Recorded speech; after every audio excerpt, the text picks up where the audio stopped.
Welcome to Private Club Radio, your weekly source for industry education, news and discussion. Broadcasting from Tampa, Florida, ladies and gentlemen, here is your host, Gabriel Aloisi. Welcome to episode number 55 of Private Club Radio. I'm so happy you joined me today.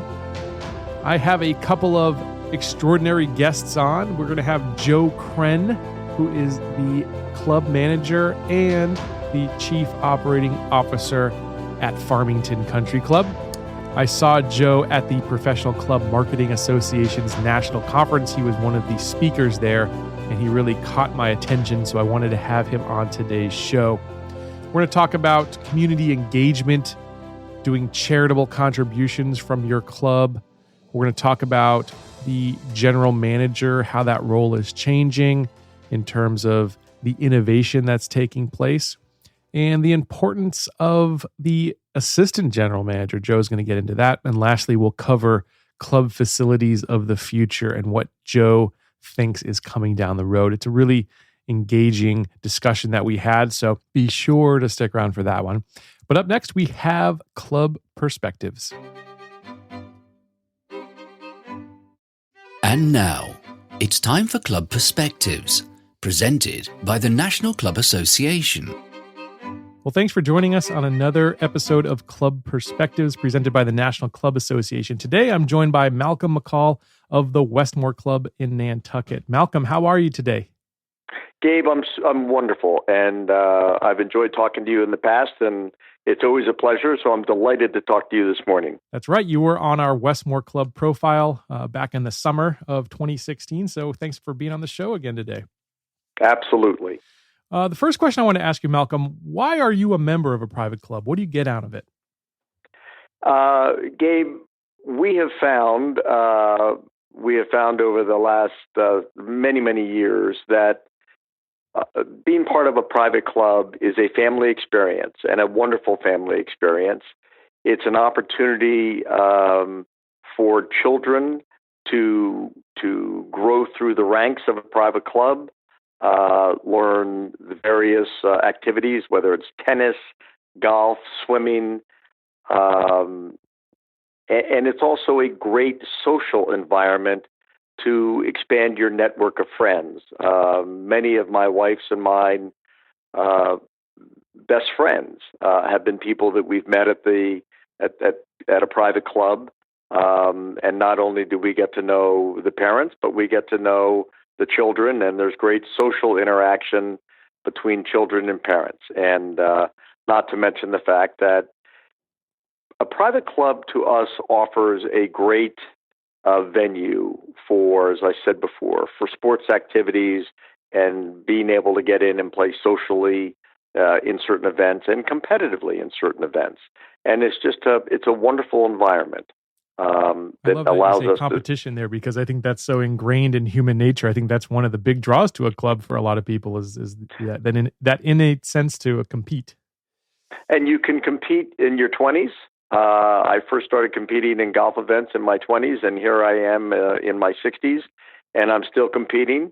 But the competition is also, I find it's always fun to compete. You never lose the desire to compete, but it's also the camaraderie of competing and the group you're with.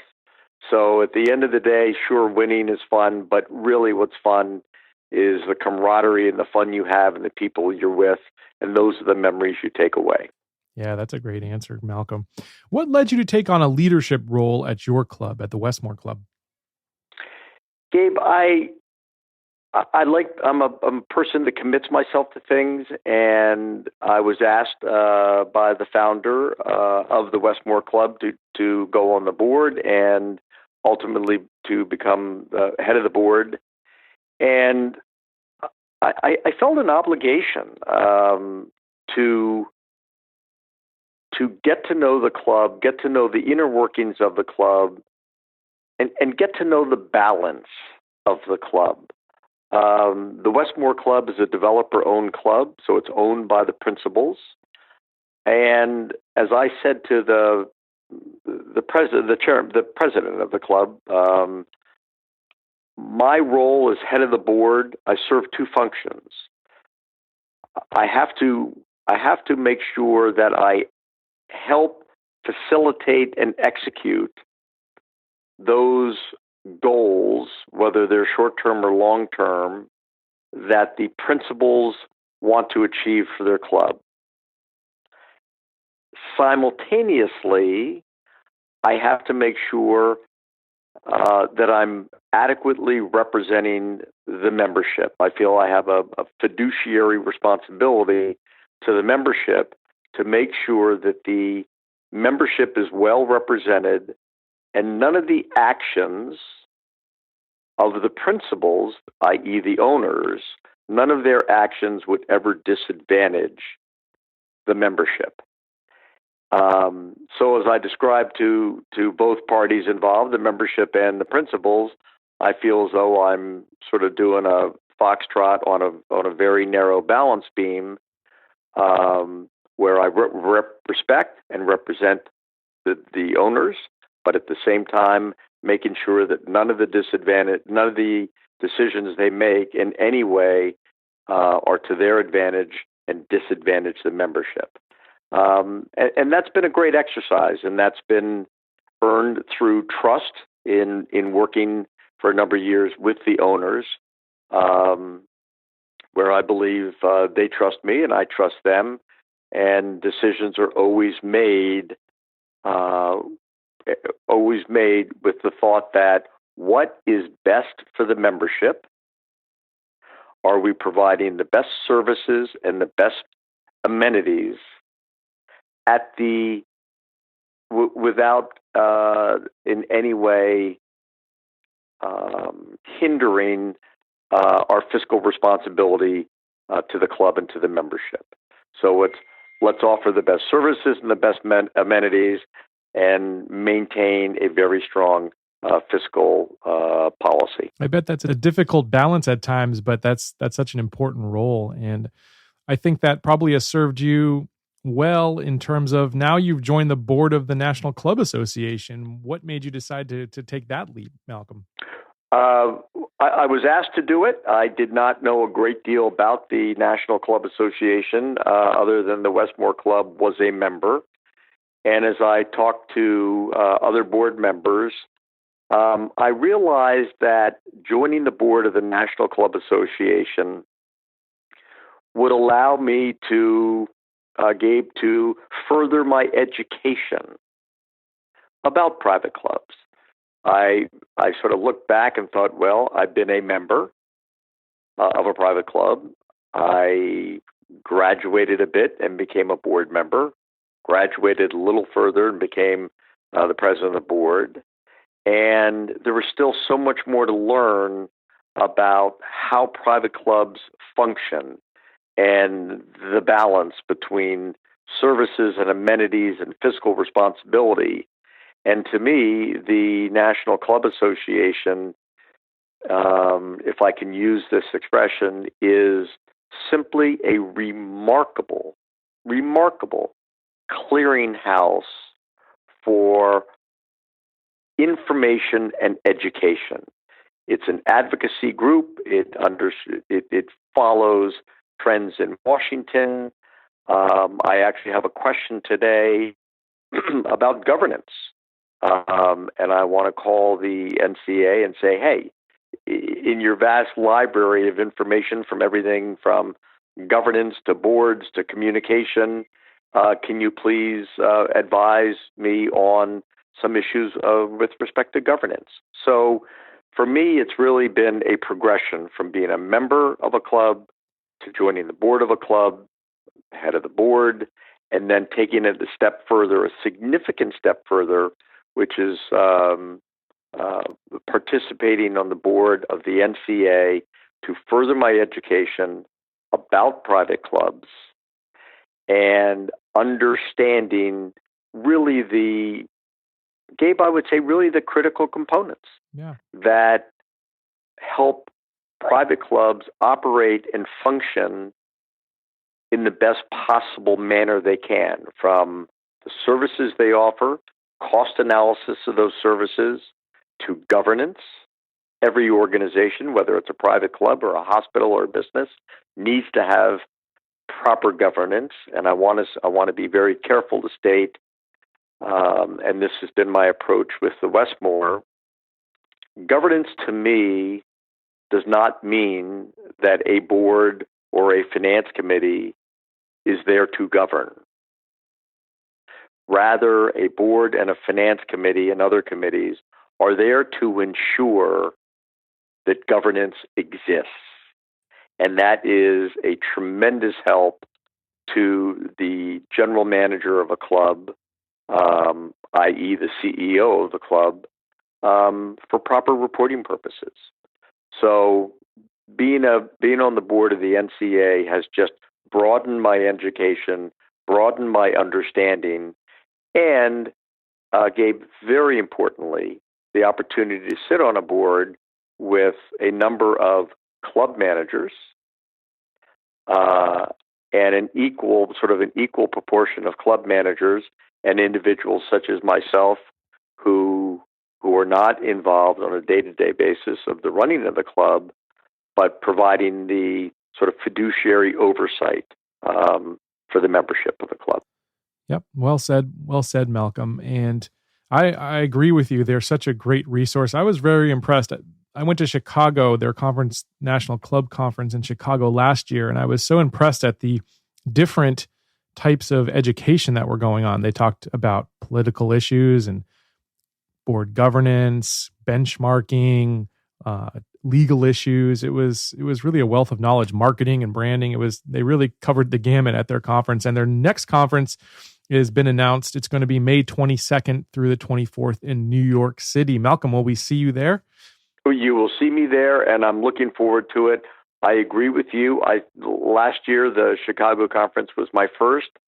Gabe, I took so many notes, and going back to a point I made earlier, by the time the meeting was over, the conference was over, I felt that I was so lucky and fortunate to be involved in the NCA and be involved at the board level, because there was just so much information provided by the NCA that was available to its membership as a resource for how to appropriately manage a club if the resources were needed. And I think in May, the lineup is going to be absolutely terrific, and it's going to be another very, very exciting and educational conference.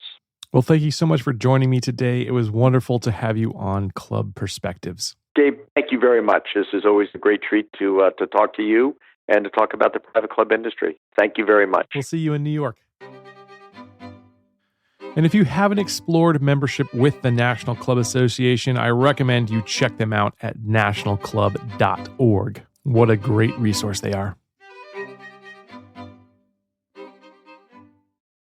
Before we bring Joe Krenn on, just a couple announcements for you. If you're listening to this show for the first time, did you know that you can actually subscribe to this show? I think there's still a lot of people out there that don't know that. If you have an iPhone, there is a podcast app right on your phone. And if you're using an Android phone, you can go to Stitcher, download that application, or even the Google Play Music section of your phone. And you'll be able to get this show each and every Monday downloaded right to your phone automatically. You don't have to push any buttons. It's just there.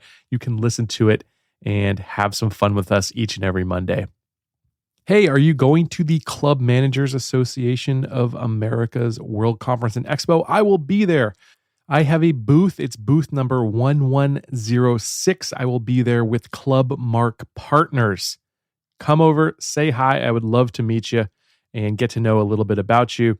And if you haven't already, join us on the Facebook forum. Well, I'll be letting you know some details about a cocktail reception that I'm hoping to host. We just need to make sure that we have enough people that want to go. So if you want to join me for a couple drinks at the CMAA, shoot over to Facebook in our Facebook group, the Private Club Radio Listeners Forum. Last announcement, if you haven't been listening to this show for the last couple weeks, you don't know that I am releasing my second book. It's called The Definitive Guide to Membership Marketing. I'm super excited to put that in your hands. You can pre-order your copy today at privateclubradio.com/book. I've traveled the country over the last few years interviewing people for Private Club Radio and consulting clubs, and these are the best ideas, the best practices, the biggest hacks and tips that you need to know if you want to build membership at your club. If you pre-order your copy, you're going to get a bunch of goodies. First of all, you're going to get it at the pre-order price, which will be going up when we release the book. But you'll also be able to get a free version of the audiobook. You're going to get another ebook download and some other stuff that I'm going to wait and let you see once you actually get your copy and reserve it. Go to privateclubradio.com/book to do that. All right, it's time to bring on our featured guest. Well, it's my pleasure to bring on Joe Krenn, General Manager and COO of Farmington Country Club in Charlottesville, Virginia. He's the 5th GM COO in their 88-year history. Prior to Farmington Country Club, Joe has gained management experience with a variety of other highly distinguished private clubs in the nation, such as the Atlanta Athletic Club, Ansley Golf Club, and the Cherokee Town and Country Club. Joe was awarded his Master's of Business Administration from Kennesaw State University, Michael J. Coles College of Business, and his BS in Hospitality Management and AS Recreation and Leisure Management from Johnson & Wales University. He is a certified club manager, served on several national CMAA committees through the years, and was elected the president of the Georgia chapter for 2 years. Joe, welcome to Private Club Radio. Thank you. It's an honor to be here.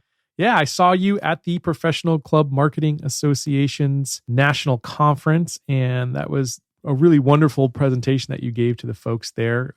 Tell me a little bit about that presentation, if you might. Yeah, that presentation, that was the first time I'd actually given that presentation, and it was basically just on innovation in clubs and reinvigorating your membership. And basically, we just did a case study here where we showed, when I believe with talks and conference and stuff, there's the education part, but there's got to be the takeaways. And so I wanted it to be real for the audience there. So we did a case study that happened to be based on things that we've been doing here at Farmington. And it just talked about everything we're doing here from, our governance model to how we're engaging the membership differently. We have such a traditional old club here with lots of history, and the building dates back to Jefferson. How do you move a club forward? And we were able to show in this case study that in the past 4 years, 5 years, all these things added up to some really great results here at the club, and it was fun to actually do that. Yeah, I really enjoyed that talk. Let's talk about community engagement. I know that's very important to you and what you do there. Why is it so critical to the success of clubs, in your opinion? There's, as with anything in this country, there's perceptions out there that we have to deal with. And, when it comes to clubs, there's this perception that it's, the elitists behind the gates, and, it's just a bunch of rich people and they don't care. Right. We've got to be part of the community. And if you look at a place like Farmington, there's only 150,000 people in this county/city area. It's the workforce. We've got to let people know how important we are to the community, the payroll dollars we put in. I know golf has been doing a big thing with this in the Club Managers Association, but for us as a community, we're a part of it, and we've got to be engaged. We've got to have a seat at the table. So one of the things that we've really focused on here is, we have a workforce issue with 150,000 people, with the university in town, the hospitals. We started breaking down the numbers and started talking and engaging community leaders on, we're not the only business here, and yet we're employing 425. You're opening up 3 more hotels. You're going to open up all these restaurants. Where are the people coming from? Mm-hmm.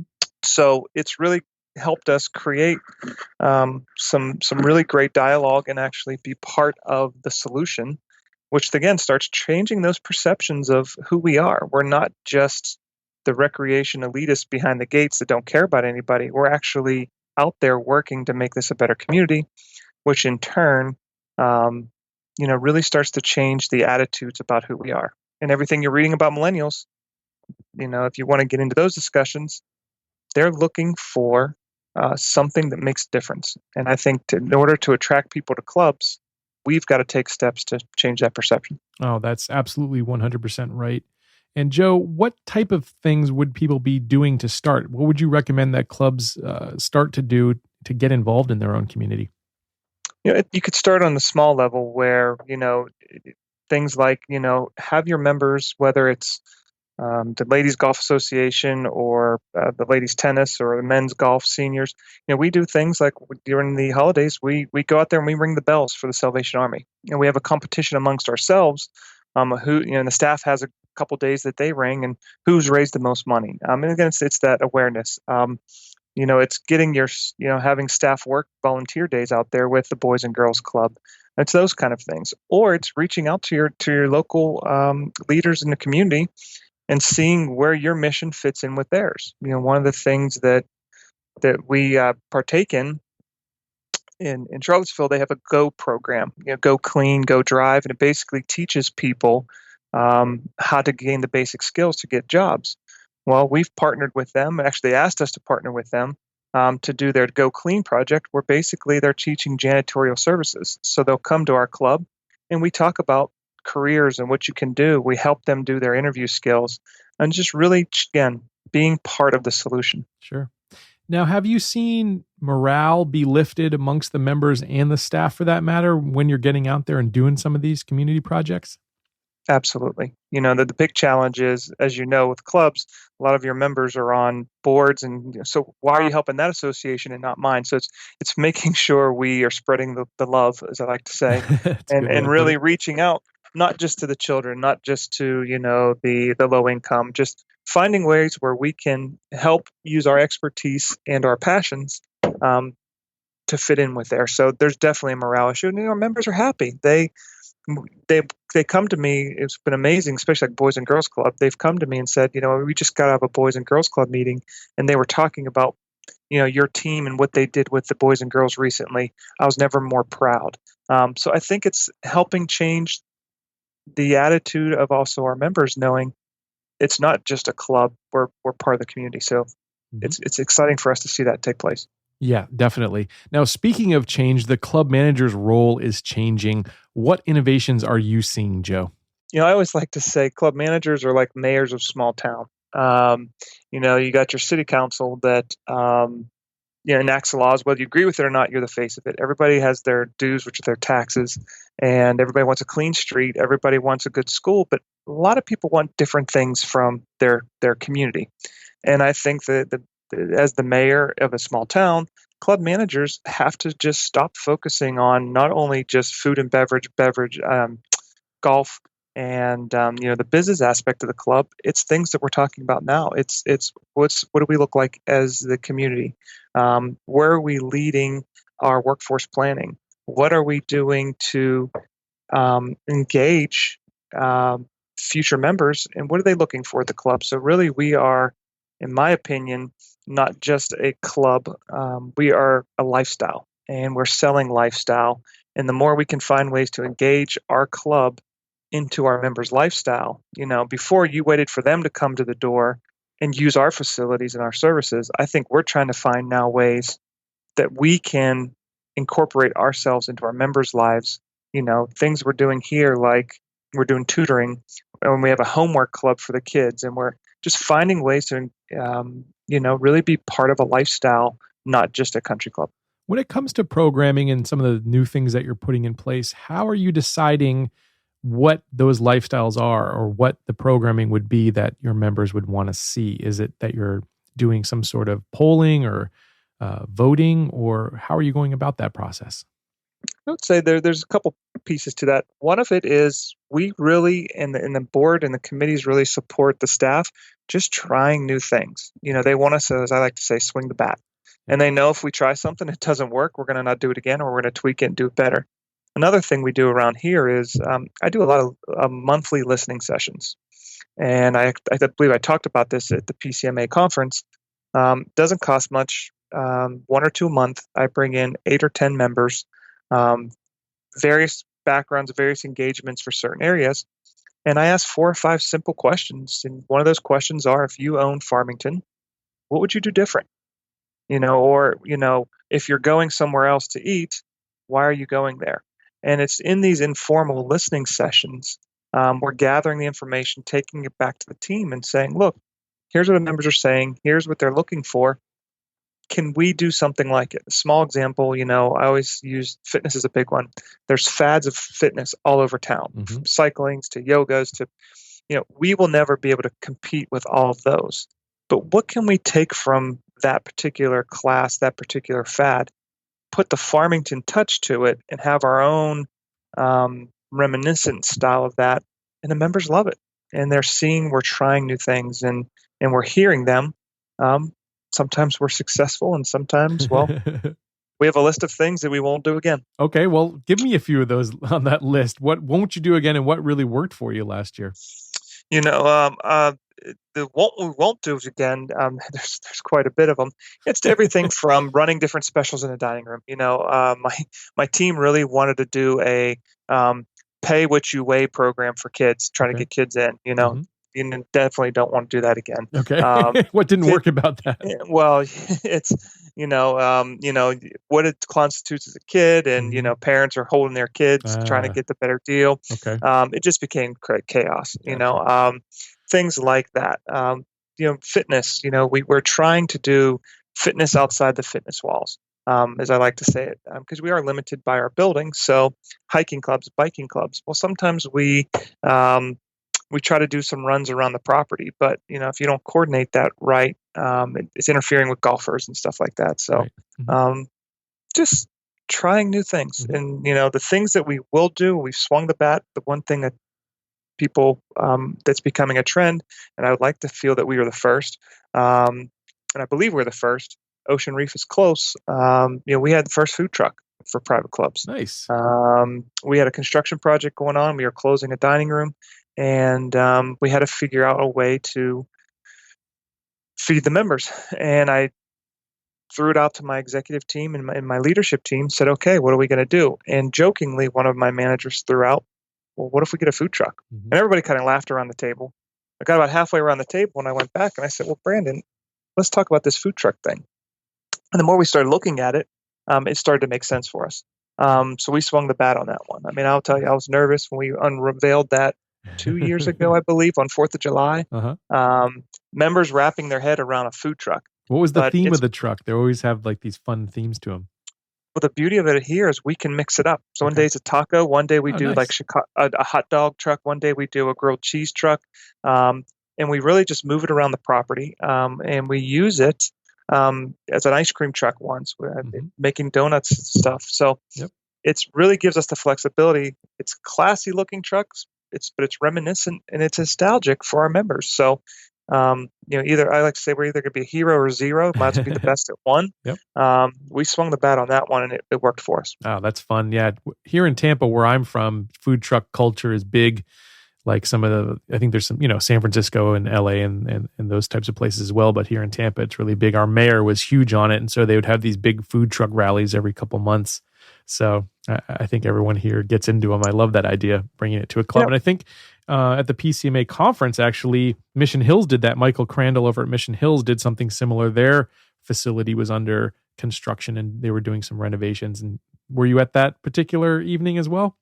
No, unfortunately, after I gave the talk that day, I had to head back for a board meeting. Yeah, I think he did like a rally. So there was 3 or 4 trucks there. It was pretty cool. It's amazing. It's different. If you think about our club here, we got Jefferson on one end and we got a food truck on the other. And I think that is what's talking or relating to people that are looking to join clubs. It's tradition, but yet it's different. And there's nostalgia to it. And you're invoking emotion. That's what clubs need to focus on. Well, let's dive a little deeper on that, respecting traditions versus being tradition bound. As you mentioned, our clubs are filled now with they're becoming, multi-generational. There's 4 generations, up to 4 generations in clubs. You've got the millennials, the Gen X's, the baby boomers, and the silent generation, all in the same club space. So what other things are you needing to do to kind of reinvent yourself, but also maintain that tradition at your club, Joe? Prime example is fitness. If you look at generations that we have are serving right now, fitness, parents want their kids to be involved at such an early age in the particular sport that they're doing, they want their kids to get this specific athletic training. Most clubs out there, if you're under the age of 14, 15, 16 because of insurance, you can't go into the fitness center. Is there a way you can create a team that can help with that? You've got the people that are looking for it, the yogas and those crazes, those latest fads and crazes. Mm-hmm. You've got, we've got a big bubble coming through all our clubs, and it's the baby boom generation that they're looking for more of a lifestyle wellness piece to fitness. So, are you bringing on dietitians? Are you bringing on people who are that geriatric focused type stuff? There's a small example there is you've got to reinvent yourself, but you don't have to change completely. Mm-hmm. And one of the things I love to say is, especially when you talk about history and tradition, people like to say that everybody fears change, and that's wrong. People like change. They're just afraid of what they're going to lose in that change. So every club needs to look at what they're offering, how they're doing it, what they can do differently, but in that process, remind people or show people, while we're changing, you're not going to lose this particular experience. And that's where I put it upon the staffs of the clubs, my team, is what can we do to move us forward, yet still respect what we're doing? The menu's a big one, and food and beverage is the one everybody likes to run to. I like to tell the members here that, we print menus on paper because that means we can change it any time. So if you're missing something, we can come back to it. Mm-hmm. If you want something, ask for it. But, I had someone just the other day, we changed one of our longtime salads that have been here forever, supposedly. And they're really upset that the salad was off the menu. And we had all these beautiful 5 and 6 different salads that other members had said they'd like to see us do here. And this particular member was really concerned. And I just said, well, at one point in time, that Chop Shop salad was the new menu item. And they just kind of looked at me and said, well, that's a different way to look at it. I said, so, what can we do to still hold on to that tradition, not lose who we are as a spirit, but also excite people about where we can go and what we can try. And I think the more clubs can do that and not just say, well, that's not who we are, that's not what we do. Well, why not?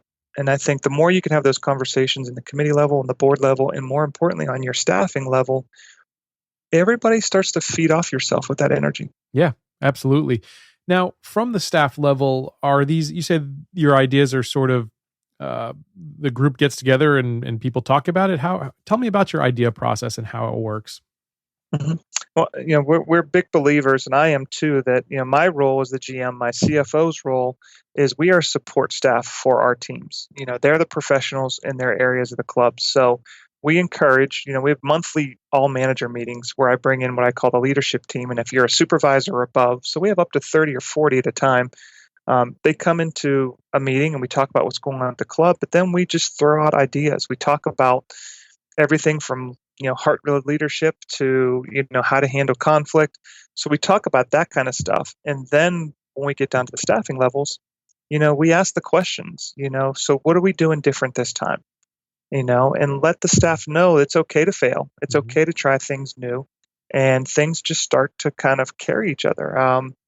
In those particular meetings, if we got a major thing coming up, we're going to sit out months in advance and just throw everything on a table. We have this process where you just don't question anything, just throw out the big ideas. And this is something I actually did with the board at the board retreat this last year where, okay, no idea is stupid. What's a great service the club could offer in the future? And we got everything from better toothbrushes in the locker room to a helicopter pad. Wow. Not that we would probably ever get to that helicopter pad, but you know what? We came up with 110 new ideas or things to look at just in a 10, 15-minute period. And I overlaid that with what my team did in that same exercise. And there's probably about a 40 or 50% overlap. But there's things on there that I was able to then take to fitness and say, okay, what do you think about this type of program? Or golf, would you ever think about this? And it really helps us start to relook at who we are. I love that brainstorming process. That's wonderful.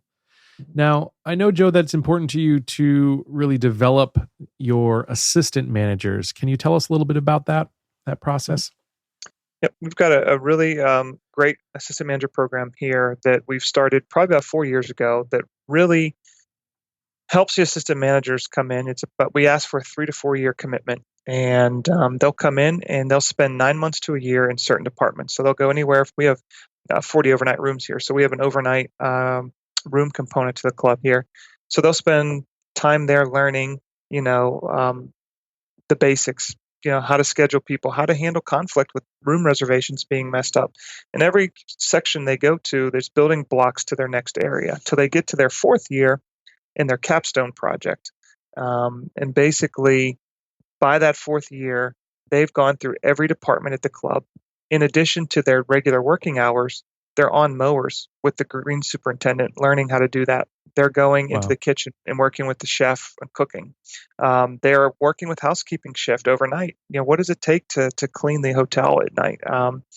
So they're really understanding not just the club business, but what it takes to look at the big picture, how all the moving parts move together. Once they're done, we're ready. We know they're ready to move up or move out, I like to say, to what they're looking for in their life, whether it's a food and beverage director, clubhouse manager, catering, whatever it may be. They've had 4 years of building up their management style, understanding attention to detail, understanding, what it takes to relate to a wide variety of people, whether it's staff and or members. The problem we have is the members fall in love with this team, and then when it comes to their 3rd and 4th year, they want them to stay. And I said this is part of their growth. They do have to move on, but it's exciting. I mean, I have a very young management team, but that adds the energy. They're excited, they're focused, and they want to make a difference. And that, pulling back the reins is hard sometimes. I bet it is. What are some of your success stories? Any come to mind, Joe? I would say, one we have is her name's Rebecca. She was the first one through this newly vamped program that we have. She's going on her 4th year, but this last year we did a whole dining room renovation, totally redid our grill, our pub area. And, she at that point, she's going to be mad if I have the wrong age here, but at that point, probably 24, 25, maybe 26. She opened the grill as the lead manager. So what 24, 25, 26-year-old can run a $2+ million operation, open restaurant, make sure that everything from the selection of china all the way up to the training programs, and then that member rush experience and handling it, for me to stand back and watch the members interact with her as she is that professional in that area and not run to me, that was a pretty special moment for me to watch that take place. And then she had a lot of support staff, but we let her take the lead. This was her chance to put her mark on Farmington. And 4 years out of, not even 4 years out of college, she was able to do that. It was a pretty special moment. I bet it was. What are you looking for when you're looking for that star out there, somebody you think is going to be that shining light? We're looking for, there's a couple of things. Someone that is driven. They may not want to do what they want to do completely with their life, but they know they want to be in hospitality. Someone who's driven, someone who has integrity, especially in this business, you have to have ethics and integrity. And someone who, is going to be part of the team. It's someone who is going to come in, give the commitment to us, and know that one day they may be, filling in because the night auditor didn't show up and they're working that midnight shift here, or someone who's going to be there to sit and hold their presence in a committee meeting with members present, and the members respect what they're saying. So it's just someone that we can rely upon and trust that they're going to do the job. And we don't have to hold their hand and say, okay, let's make sure your shift starts at 3 tomorrow. Make sure you're here. Do you usually see that within the first few weeks or few months of someone working there? Or does it take time to see that commitment level? It takes time. That first few months they're here, typically we'll have them start right around the pool season opening. So we'll have them start down at our pool area and kind of manage the pool operation, food service side of it. I mean, in a 3-month period, we'll do almost $150,000 to $200,000. So it's a very active pool area, 30,000 visits in that 3-month period. And we watch them. Can they lead a bunch of 16-year-olds with schedules? Can they make sure that the attention to detail is there? Can they relate not only to them, but then the pool moms and or the swim team or the elderly group that's there doing their aerobics.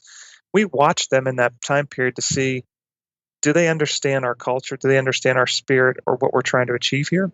And usually by that end of summer, when they move in-house, as I like to say it, we have a really good feeling of where they need to grow or learn or be mentored a little bit more. Okay, nice. Well, before we wrap up today, I have one more question for you. I really want you to look into your crystal ball there, Joe, and talk about club facilities and the club facilities of the future. What do you think the trends will be 5-10 years down the road here? Mm-hmm. I think everything that you're seeing that's out there, I think is pretty spot on. It's the social gathering spaces, not just the bar, not just the outside dining, but I think clubs are the neighborhoods, the communities. What are you doing around your golf facility? What are you doing around your tennis facility? That's encouraging members to gather and be part of a social experience.